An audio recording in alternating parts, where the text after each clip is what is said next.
si attorney, former congressman sa Biliran, si attorney Glenn Chong, atong pangutanon.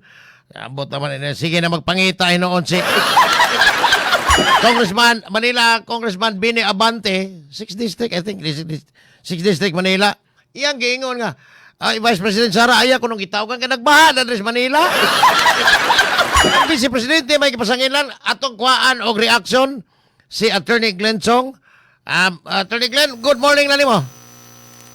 Hello sir, maayong buntag sa imo hadiha and sa imo mga suking tigpaminaw sa DYKC, maayong buntag sa inyong tanan. Sir, as usual, binisaya akong pangutana pero para masantan sa kinabagan, Tagalog lang ang imong itubag. Sir, nangitaan mas Bini Abante pagbaha.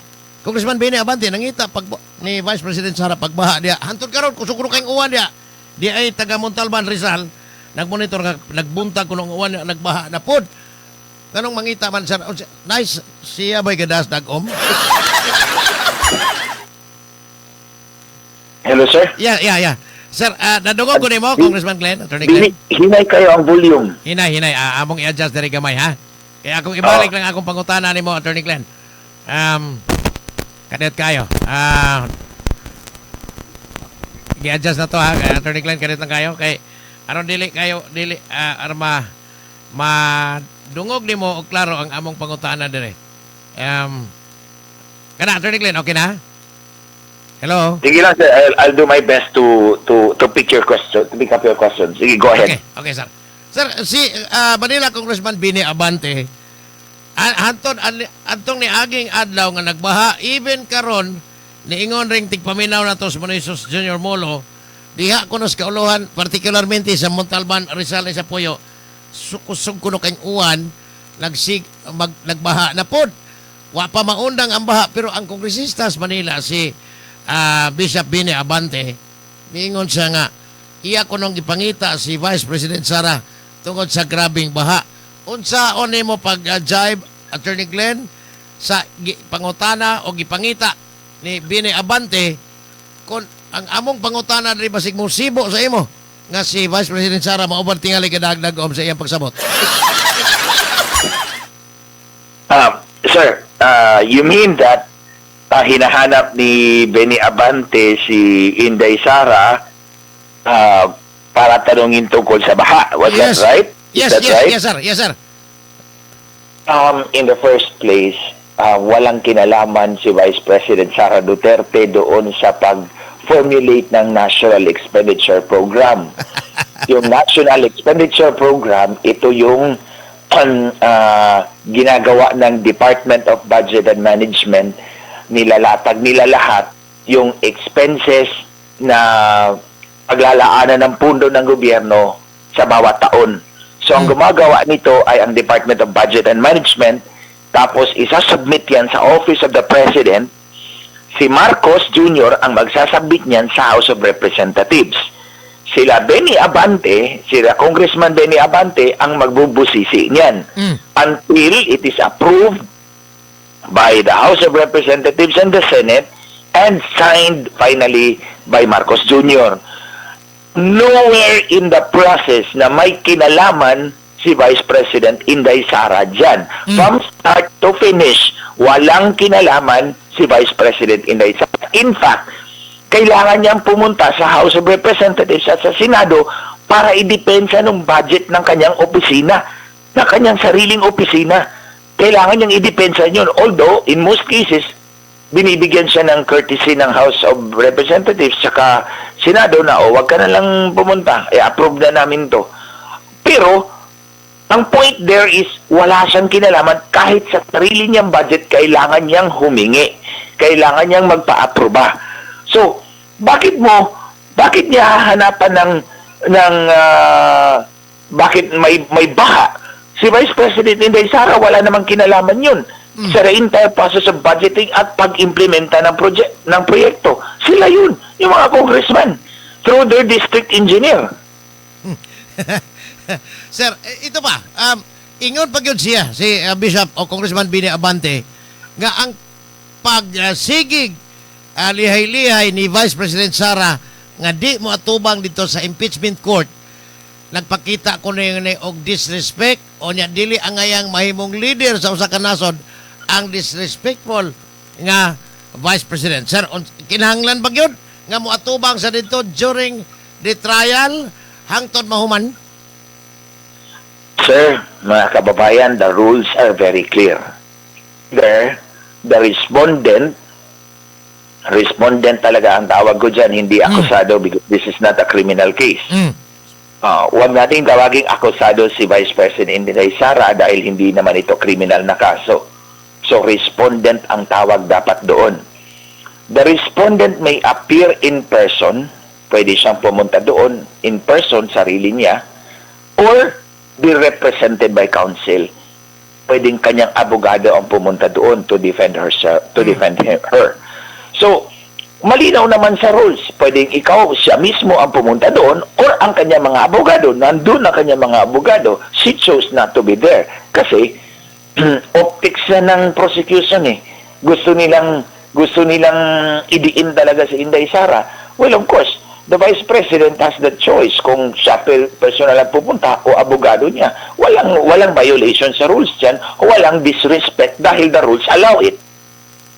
So, di ba ka, sir, posible, ang ilang tuyo nga paantuon yun, patambungon ang Vice Presidente, hindi guys nga, respetado ang Vice, pero behind anak posibleng pagkaawawan. Yes, that's a real possibility. Yun yung gusto nilang mangyari eh. Gusto nilang i-humiliate, yun nilang i-embarrass yung Vice President. And you know what, sir, mga kababayan, I have much respect for Inday Sara because I will go back again to my allegation. Siya lang ang totoong binoto ng taong bayan. Si Marcos, minanipulan niya ang kanyang boto, dinagdagan niya, dinaya niya. Kaya wala ako talagang respeto kay Marcos. Now, Congressman, Attorney Glenn, kining giingon nila karon nga gihurot og gasto in 11 days dako kaayo og posibilidad nga binuang tungod sa mga ngan nga gibutang sa recipient ani adtong intelligence of confidential funds si Vice President Sara nga wa kunoy resulta unya nahurot og gasto ang budget. Sir, anang puntuhap kinahanglan ba, Attorney Glenn, nga ang tanang mga accomplishment kundo naman iyagyag dito or murag idayari nimo ba ang tanang mga gastuhon sa intel funds o confidential funds? Sir, I think the reason why they have to spend it in 11 days kasi matatapos na yung matatapos na yung taon na yon, di ba? That was released sometime around December 2019 or 2020 yata. And then they have to release it, utilize it for within the last 11 days. Kasi pagkatapos ng yun, bagong taon, kung hindi nagastos yun, i-revert yun sa Bureau of the Treasury.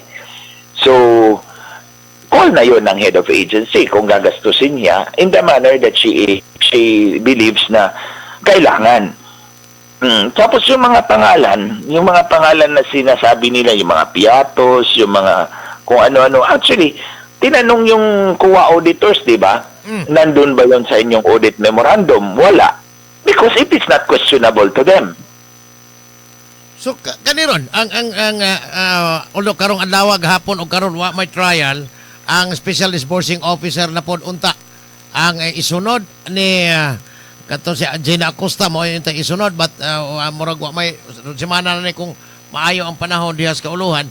But Attorney Glenn, ang kining mga pasangil na apata sa Article 1. Humana ang Article 4 na apay 3 og 2 og 3. Sir, doon na nag-ingon nga mga kongresista, labi na yun. Kini si Redon, kani bitang si Sarok, Bicol Tarok, Partilis nga as of today, guilty na. Pwede ba nga maigo na sa rule on subjudice nga iyang gi-preempt ang judgment sa mga impeachment judges? Actually, sir, he should be more circumspect. Ito si Congressman Redon. Para ito putak ng butak eh. Daldal ng daldal eh. Akala mo kung sino. Nasa report naman na prosecutor siya. Pero hindi ko naman nakita na nagtatanong doon. Hindi ko naman nakita na nagpa-participate talaga. Kumbaga, prosecutor siya na flower po si flower pot. Palamuti lang si Ridon, kaya dakdak ng dakdak, daldal ng daldal, putak ng putak. Kasi hindi, kung titingnan mo si Ridon, hindi naman nagtatanong yan hindi naman nagpa-participate yes. actually yan doon sa hearing actually. Doon siya sa press conference nagdadakdak, di ba? Nagdadakdak. So, kung prosecutor ka, you should be more circumspect. This is a court hearing. You are bound by the rules of sub judice. Hindi mo pwedeng pag-usapan yan. Siya nga, dakdak siya about the merits of the case Ito, pinapangunahan niya yung korte na guilty na. Well, kung ako yung judge, isa-cite ko yan in contempt. Murag ga-preempt sa judgment, murag giuna-unahan niya, despite sa duwa, pag ganit mahuman sa duha ka mga articles, napay nagpabiling duha, murag mag-iyan ang giunahan nga na guilty na. Sura ni... Well, or is ganito na it lang my siguro. conditioning to the in favor sa mga prosecutors? Sir, ganito yan. I think he has really an axe to grind against the Dutertes kasi di ba in-appoint niya ni President Duterte tapos tinanggal because of issue of corruption. Bitaw. Kaya mainit talaga ang dugo niya sa mga Duterte. Now, he is accusing the Dutertes of corruption siya mismo. Ganon din yung akusasyon laban sa kanya, kaya nga siya tinanggal So, kani, paliko ko gamay besides sa impeachment trial ni Vice President Sara. Sir, wait, sir. Si Gina Costa nakapag-testify nung Monday. Yeah, si Gina. Yeah, pero pamahuman to, kaya napamangan ito yung mga pangutana pas mga senador nga pamapasok. Hindi pa natapos yun. Papa. Sir, apag yun, Attorney Glenn. Diingon si Ombudsman Boying Remulla, pinaagi siyang spokesperson, nga doon na 7 ka mga kongresista. Why labot gyapon ang imong amigong Tambaloslos? 7 ka mga kongresista, silang Noel Rivera sa 3rd District sa Tarlac, Oswag Hilonggo Party List Joang, kanhi kongresista sa 3rd District Pampanga, si Dong Gonzales, di ba, Deputy Speaker ni? O niya, ang Tarlac kongresista, 2nd District nga si Cristi Cuello Angeles, Surigao del Sur, 2nd District Congressman Johnny Pimentel, Eric og Edvic Yap, CWS Party List Edwin Garciula, ang gipangkasuhan. Sir, wa ba mo mangutana sa inyong habig diya, Attorney Glenn, nganong wa paghihapon mahuman ang preliminary investigation sa pasalig ni Boyeng Remulla kabahin sa kang Martin Romualdez, considering pila man po di ay kasimana or buwan humanon ang preliminary investigation sa usalang kagiingong gipasanginlan? So the best person to answer that question si Ombudsman Remulla. Kasi amang man, di gyud sa mutubag even sa mga reporters. Di sa mutubag sa Manila. Siya yung nag-promise na sadali lang. Nag-warning na naman si NDRRMC. Yeah. Kasi malakas yung ulan dito siya yung dapat sumagot niya. Despite all his promises, di ba? Palagi niyang sinasabi, malapit na. Baka maubos na lang yung termino ni Marcos. Walang ma-file na kaso kay Martin Romualdez because of course, alam naman natin na Martin knows everything. Pag diniin mo yan, baka ikanta si Marcos. So in other words, ang ibig kong sabihin, sir, mga kababayan, nilalaro-laro lang tayo ng ombudsman. Because fraternity brothers silang Boying og si Martin Romualdez. But the questions, Congressman Attorney Glenn, sa mga tao, even din sa Manila, mga reporters, ano sa man day mahuman? Sir, ang among question, kung ikaw isip abogado, Attorney Glenn, kung ang inyong preliminary investigation, moabot pa daig buwan, pinakabuwan? Well, it's up to them. Kasi pwede naman na sabihin na voluminous yung documents, maraming ebidensya, maraming testigo. They can prolong it for as long as they want. Kasi wala namang specific time kung kailan tapusin yung preliminary investigation, sir. Depende sa amigo o sa kontra? Depende sa dikta ni Lisa Marcos. yan namang bruha na yan ang nagdidirect ng lahat Lahat ng sinasabi ni Marcos, clear yan dapat sa kanya. Kasi kung hindi, baka batuhin na naman niya, suntukin na naman sa mukha si Marcos. Di apa, si Eric o Edvic Yap. Si Eric, representante sa Benguet, district ha. While si Edvic Yap, CIS party list kauban ni Erwin Tulfo. Ang ilang mga asset, including bank accounts, na prose na. Pero si Erwin Tulfo, nga kauban, niingon nga, ipasangilan nga nakadawat. Sir, wa ba mo magduda diya or ganong wa pa may question until aning mga panahon na nganong wa ipadayon ang Senate Blue Ribbon Committee investigation on flood control kay tungod kay si Erwin Tulfo man karon ang chairman, posible ba ka nga unsaon pagtawag ninyo ani mga kamong mga abogado unsay inyong itawag aning ang nag-imbestigar labaw pang imbestigahonon. I'm referring to Erwin Tulfo. O nga sir, di ba, sinabi niya na i-turn over na nila yung investigation sa ombudsman, if yes. I am not mistaken. Yes. Bakit mo kailangang i-turn over sa ombudsman when you have the duty to investigate as a senator, di ba? For what purpose na meron kang Blue Ribbon Committee that can investigate government officials kung hindi mo naman gagampanan yung obligasyon mo sa taong bayan? Well, it raises a lot of questions kung bakit ganun. Pero, ito lang yung ma-offer ko sa inyo. Sir, mga kababayan, dati, di ba, sabi ko, I work with the Marcoses for 6 years.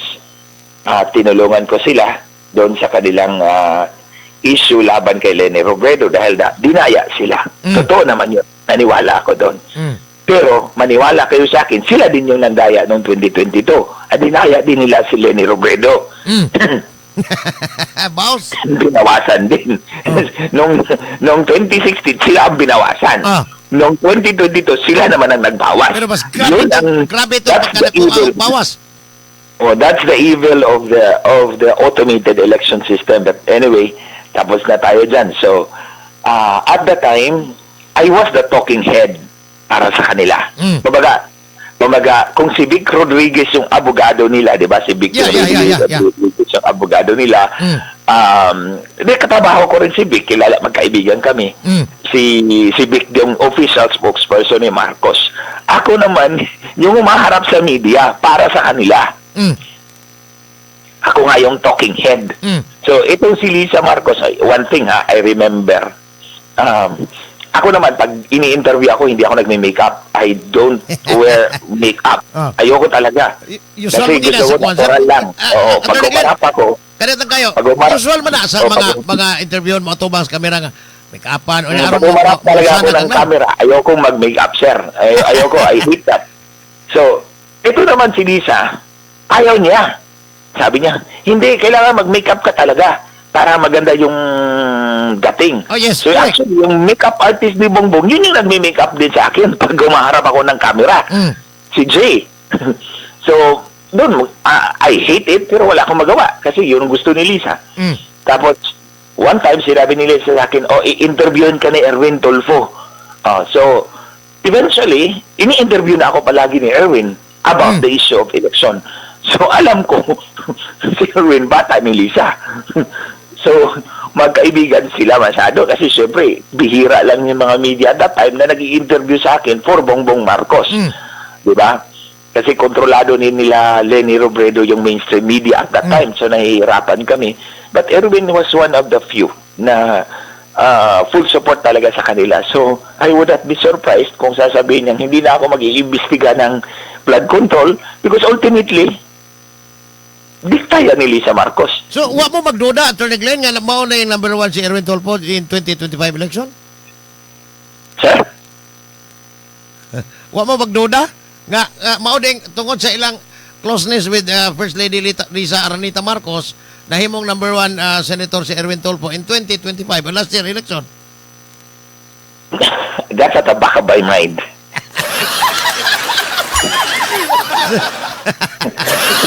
Sir, I know more. Atty. Glenn, ako lang yung ipasupport mo. Gikan ni sa itong tigpaminaw si Boss Ludwig Umiga. Matod pa niya, naay na post sa Manila Times ni former DPW Secretary Babe Singson. Reveal nga naag pagyod di ay linain nga budget ang DPWH nga gitawag nila Convergence and Special Support Program amounting to 1.1 trillion gikan sa 2022, 2023 to 24 ang alinain nga budget ang lamang kag 352 billion sa 2022, 388 billion sa 2023 og sa 2024 ni samo tigad 410.9 billion ang linain nga budget sa DPWH as per Babe Singson nga gikot ni sa Manila Times. Attorney Glenn, sir, wa mo baka sugat pa aning maong issue or gi-question na ninyo sa publiko but gipalusot las pikas dawngan? Sir, that's the first time I heard about that budget item. Because nung nasa Congress naman ako at that time in 2007 to 2010, wala naman yan eh. Wala naman ganun. That's too much money. That's being programmed for those kinds of... Ang ibig kong sabihin, na nakawin nila yan. And this is the only time under Marcos. Under Marcos talaga nangyayari yung mga milagro na ganyan. Wala naman ganyan. Yung flood control lang, it becomes so big under Marcos. Grabe Na, sir, mga kababayan, magtataka ka, kaya bang gawin to ng mga congressman at senador lang by themselves? When in fact, again, I repeat, nung nagsimula tayo, the National Expenditure Program comes from the Department of Budget and Management and submitted to the Office of the President. The Office of the President submits it to Congress. Hindi pwedeng mangyari na maglaan ka ng ganyang kalaking pera na hindi alam ng nakaupong Pangulo, ng nakaupong Presidente. I don't mean this one. Hindi ko tinatawag tong Presidente ha. Malinaw talaga yan and very consistent. Hindi ito ang Pangulo. The acting president is the woman, the wife, si Lisa Marcos. Yan ang nagdidikta ng lahat. Ito, palamuti lang to. Tagasunod lang to si Marcos Jr. And worse, mandaraya pa yung dalawa na yan. That's why I will never call him president. He doesn't deserve it. Sir, gikan taga Region 8 ka, Biliran Province. Kani adto during the Marcos Senior's administration, Marcos Romualdez ang gipasanginlan, in fact na tala to sa Guinness Book of World Record nga bantugang kawatan. Karon Marcos Romualdez again. Sir, ang mga taga Leyte ba or the whole Region 8 consisting of unom ka mga probinsya, wa ba mo tagam aning pagsigig pabalik-balik aning mga Romualdez sa nagkalain-laing pwesto sa gobyerno? Sir, when it comes to Romualdez, they're limited only to the first district of Leyte. Yeah, first district. This time, di ba? That's a small portion of Region 8. That's a very small portion of Region 8, first district of Leyte. That's northeastern part of Leyte. As for the Marcoses, I think it does not apply only to Region 8. It applies to the whole of the country. Na we never learned our lesson back during the time that Marcos Sr. was in power. We never learned that lesson. Perhaps because and they also did not learn anything. Sila mismo, sila Marcos, they did not learn anything from that episode, from that experience kasi hindi naman naparusahan sila eh. Bito? No, hindi sila naparusahan. They got away with all of it. But this time around, kung hindi rin natin maparusahan itong si Marcos Jr., may Marcos na naman. May mauulit na naman tong history. This episode will repeat itself. Kaya kailangan talagang mapanagot si Marcos Jr. one way or the other. Now, Congressman Glenn, Attorney Glenn, atong kampanya sa 2022 kami, daghan even din sa Cebu o sa dihas kauluhan, gustong mangutana sa mga nindot nga panglantaw sa kandidato pang Marcos Jr. Pero dili siya motubag sa mga sakop sa media bisag itsahan pangilad nga mga statement sa iyang kontra di gid siya motubag. Kinsa may nag-advise Attorney Glenn, ikaw or si Attorney Vic Rodriguez? Nga dili siya patubagon, ipaamang-amang lang niya. Sir, in the first place, mga kababayan, linawin ko sa inyo, I was there in the headquarters. Wala naman talagang laman yung mga pangako ni Marcos in the first place eh. They were general motherhood statements. Magandang kinabukasan. What? How would you bring us there? Yun yung gusto kong tanong. Of course, hindi ko na tinatanong dahil nandun ako sa kampo nila. Pero kung ako yung kritiko, like now, kalaban na nila ako dahil binenta nila ako kay Smartmatic. Nandaya sila ng eleksyon. And I remain faithful to my cause. Kailangan linisin natin yung eleksyon natin because ang eleksyon na marumi, ang eleksyon na dinadaya, yan ang ugat, punot, dulo ng lahat ng problema na pinagdadaan. So, sir, eto, kung ako yung kritiko, paano mo kami dadalhin yun sa magandang kinabukasan? Anong gagawin mo? Wala. These are all motherhood statements. Empty. Wala. It's only designed for you to hear those beautiful words, pero walang laman yun. At yung huwag mong sagutin yung mga tanong, I'm sure hindi si Vic ang nag-advise nun. Kilala ko si Vic. Hindi mag-advise si Attorney Vic Rodriguez ng gano'n. In the same way, I will not advise him to do that. Ang most likely na nag-advise yan sa kanya, yung Amerikano na consultant nila. I forgot the name. May Amerikanong consultant yan doon sa headquarters. Yung ang ginamit nilang tema ng kanilang kampanya is underdog. Kasi underdog, di ba? Underdog siya. Kumbaga, kawawang I don't know how to translate underdog in Tagalog. Grabe ha. So, ingin-ani.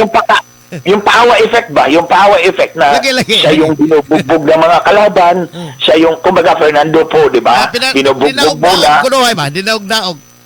Dinaog-daog. In Bisaya, dinaog-daog. In Bisaya, dinaog-daog. In Tagalog, inaapi. Yun yung underdog. Meron silang American consultant niyan. I forgot the name. He was there. Nag-uusap kami ng Amerikano na yun sa headquarters yun yung kanilang consultant na ito yung tema ng kampanya natin. Inaapi tayo, dinaog-daog ta. So, because the Filipino loves the underdog. Yun yung palaging naririnig ko. Pati sa bibig ni Bruhang Lisa Marcos, the Filipino loves the underdog. So they exploited that thinking ng mga Pilipino. Kaya ayaw nilang sumagot. Bahala na kung titirahin mo siya, hindi siya sasagot, hindi siya lalaban. Hindi naman talaga siya lumalaban kasi nga under the fire siya ng kanyang asawa. You see? So, tapos meron pa yung mga consultant doon na mga foreigners. Actually, that's a violation of election law. May mga consultant pa yan. Yung isa doon, isang congressman ng Greece. If I remember. Nag-import isang congressman dati, member of parliament. Equivalent yun ng congressman natin.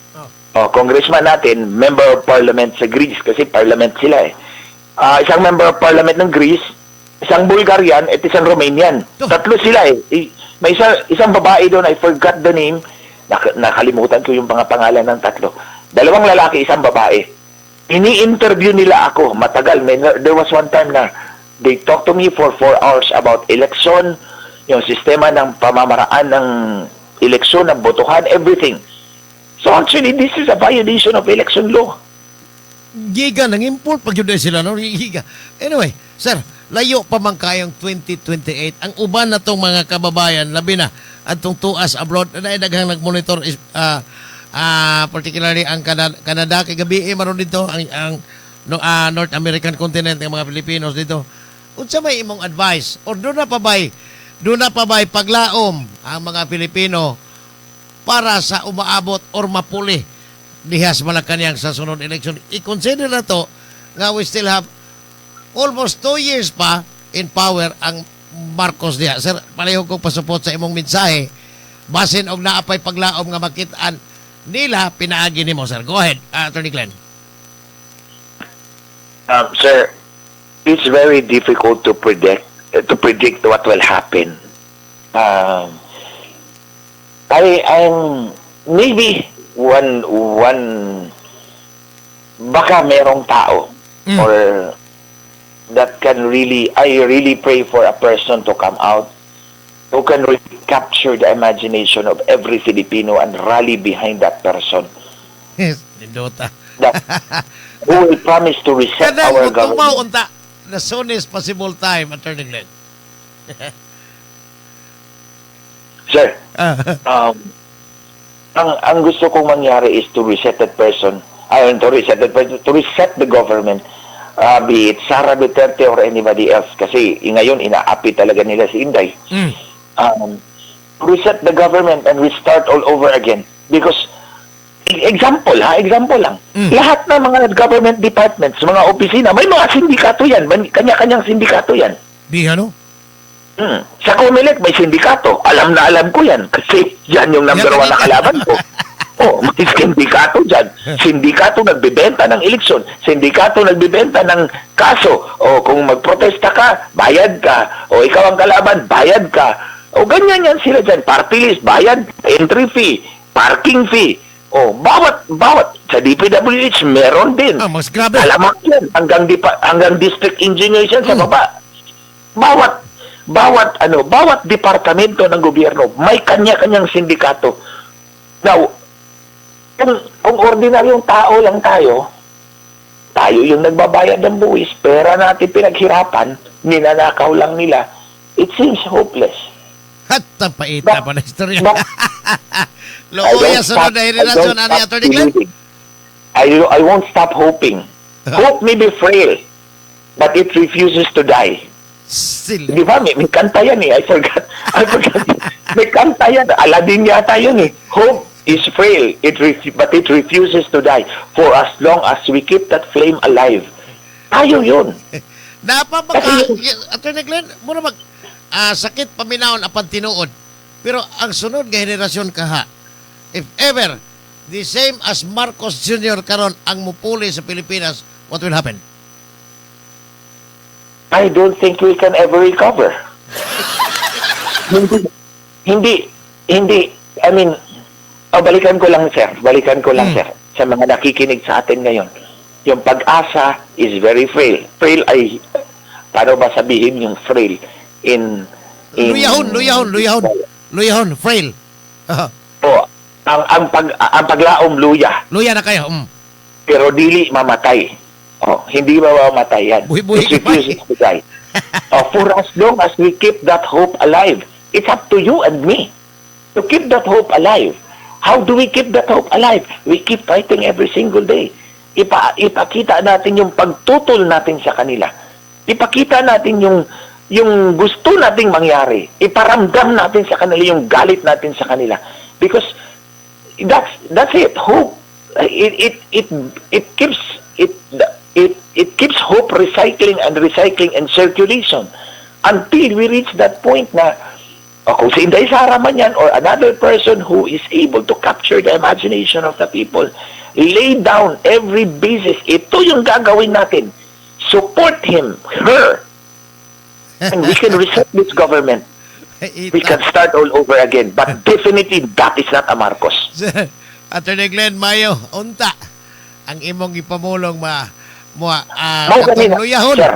Luyahon nga paglaom mukalit og kaabtik diyan 2028. Attorney Glenn, salamat sa gid sa time. Hopefully sa tanang panahon namong paghangyo nimo nga mamahimo ka namong kuhaan og pamahayag on air, dili ka mapulan sa among mga pangutana, Attorney Glenn. Maayong bundag. Yes, sir. Anytime, sir. Basta ang always kong sinasabi, victory may just be around the corner. If we don't keep pushing towards that corner, we will never see victory. So it's between you and me. If we keep hoping, if we keep fighting, itong ginagawa natin, sir, kinokontra natin yung kanilang ginagawa. Pinapaalam natin sa ating mga kababayan, that's what makes hope alive. Attorney Glenn, salamat kayo. O niya mayong buntag nimo. Yes, sir. Good morning and thank you for having me again in your program. Si Attorney Glenn Chong, Yes, sir. ang kongresista sa Biliran Province. Ako itong sumpayan na hinumdum ko itong kanhimayor itong higala nga. Patay na yung taon. Nga matod pa na kang Edmond Burke man nga kuhan nga pilosoper na ingon nga ang hinungdan nga nung daghang mga taong daghang mga dautan nga milambo tungkol kay naay daghang mga taong maayong tao nga way gibuhat.